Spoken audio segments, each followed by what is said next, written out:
नमस्कार, श्री कृष्ण और मैं इस श्रृंखला में आपका फिर एक बार बहुत बहुत स्वागत है। आज जो अनुभव मैं आपके साथ शेयर करने वाला हूँ वो एक अद्भुत अनुभव है मेरे लिए। As an actor, as a person, बहुत कमाल का अनुभव है। ये लगभग अर्ली 2000 की बात है। इस अनुभव के दौरान इसको एक्सपीरियंस करते हुए मैं पहली बार हेलीकॉप्टर में भी बैठा।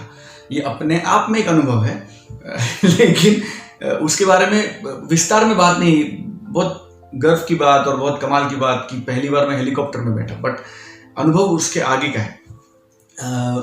बहुत बार मैंने अलग अलग माध्यमों पे अनुभव शेयर किया है, बिकॉज जब भी कृष्णा के फैन फॉलोइंग की बात आती है, मतलब एज एन एक्टर मैं अपनी बात कर रहा हूँ, तो ये अनुभव मेरे लिए सर्वोत्तम तो नहीं लेकिन एक यादगार अनुभव निश्चित है। और हुआ यूं कि एक दिन मुझे सागर आर्ट से फोन आया और उन्होंने कहा कि दिल्ली के करीब एक कृष्ण मंदिर बन रहा है और उसका लोकार्पण करना है। उसे उद्घाटन गलत शब्द है, जब मंदिर होता है तो लोकार्पण होता है, तो उसका लोकार्पण करना और आप को जाना है पापा जी के साथ, और आप को वहाँ आपके और रामनाथ सागर साहब के हाथों वो मंदिर लोकार्पण होगा।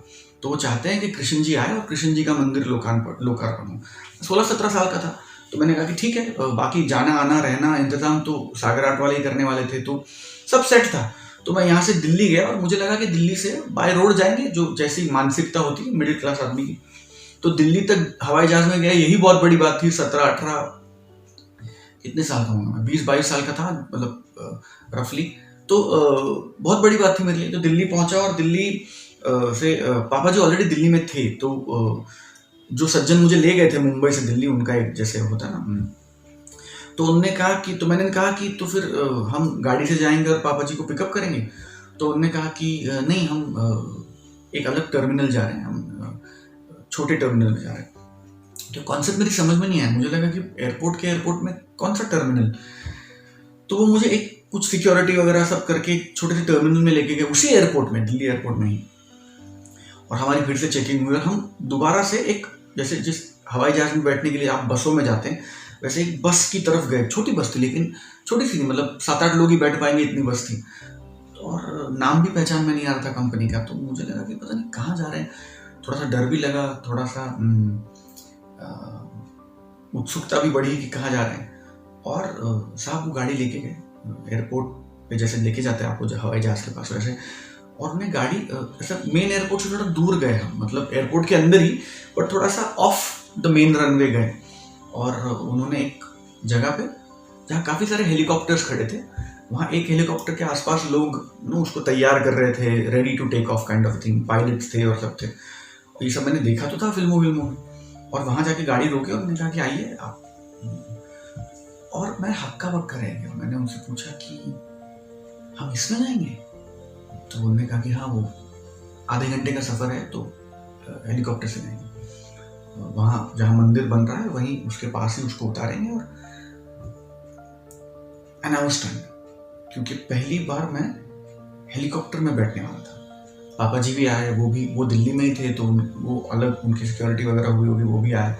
उनके साथ 2 सज्जन और भी थे, जो एक सज्जन हमारे साथ आए थे, जो उस कमेटी के सदस्य होंगे या उस मंदिर से जुड़े ट्रस्ट के सदस्य होंगे। तो पापा जी उनको जानते थे, तो मुलाकात हुई, सब हुआ। पापा जी के साथ एक उनका आप कह लीजिए मैन फ्राइडे या केयर टेकर जैसा बंदा था। और हम सब बैठे और हमने टेक ऑफ किया। और पहली बार वो हेलीकॉप्टर टेक ऑफ किया और पंख बिल्कुल उसके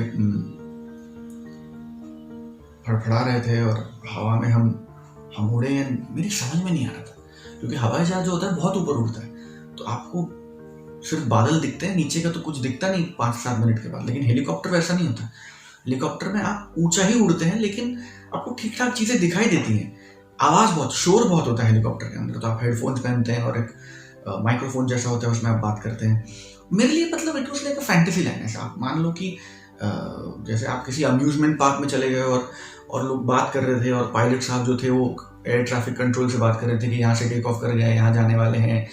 और वो जो सज्जन थे वो पापा जी को समझा रहे थे कि कार्यक्रम क्या होगा, वगैरह वगैरह वगैरह। और वहाँ एक टेम्पररी हेलीपैड बनाया गया था, जो मुझे बाद में पता चला कि वो उसकी परमिशन लेके वो बनाना पड़ता है। खैर, हम उसके टेक्निकल डिटेल्स में नहीं जाएंगे। बहरहाल हम एक आधे घंटे 40 मिनट के हवाई सफ़र के बाद वहाँ पहुँचे। और मैंने देखा कि हम एक एक एरिया, पर्टिकुलर एरिया में हम गोल गोल घूमने लगे। तो थोड़ा सा डर भी लग रहा था, लेकिन ये भी नहीं दिखाना था कि मैं बिल्कुल मेरा मतलब मुझे इल्म ही नहीं है इस बात का कि क्या हो रहा है। तो ऐसा भी दिखाना था कि I am cool, you know, I am okay. और तो मैंने पापा जी से पूछा कि क्या हो रहा है पापा जी, हम गोल गोल क्यों घूम रहे हैं, उतर क्यों नहीं रहे। तो पापा जी ने कहा कि पायलट साहब ने कहा है कि उनको हेलीपैड दिखाई नहीं दे रहा, helipad is not visible for clear landing नहीं है। तो मैं टेक्निकलिटीज को खत्म कर देता हूँ because it's otherwise it will get boring. हुआ ये था कि जहाँ हेलीकॉप्टर उतरना था वहां पे भी लोगों की इतनी भीड़ जमा हो गई थी, हजारों की तादाद में, आई थिंक 5-7-10 हज़ार लोग होंगे, आ गए थे पूरे, मतलब 3-4-5 गांव आ गए थे वहाँ, क्योंकि उन्हें पता था कि रामानंद सागर साहब आ रहे हैं और कृष्ण जी आ रहे हैं, और वो लोकार्पण जो होगा वो कृष्ण जी के हाथों होगा। तो बाल कृष्ण जी आ रहे हैं, नन्हे कृष्ण जी आ रहे हैं। तो इतनी भीड़ जमा हो गई थी कि उसको पायलट साहब को हेलीकॉप्टर लैंड करने का क्लियर जगह नहीं मिल रहा था। And he said I am not gonna land if there are people around because it's risky. तो हम आधा पौने घंटे तक हमने फ्लाइंग की वहाँ। फिर उसके बाद नीचे पुलिस को बुलाया गया और वो पूरा एरिया कॉर्डन ऑफ किया गया। फिर हेलीकॉप्टर को लैंड किया गया, और जहां हमने हेलीकॉप्टर लैंड किया वहां से आप मान लीजिए एक 500,000 फीट, एग्जैक्ट मुझे टेक्निकली पता नहीं, लेकिन दिख रहा था मुझे मंदिर। और आप मान लीजिए कि चल के अगर आप जाओ तो 2 से 3 मिनट 4 मिनट के रास्ते में आप मंदिर पहुंच जाओ। उन्होंने बिल्कुल पगडंडी जैसी बनाई थी, उस पर फूल बिछाए थे, और वो सब तहस नहस हो गया था बिकॉज लोग।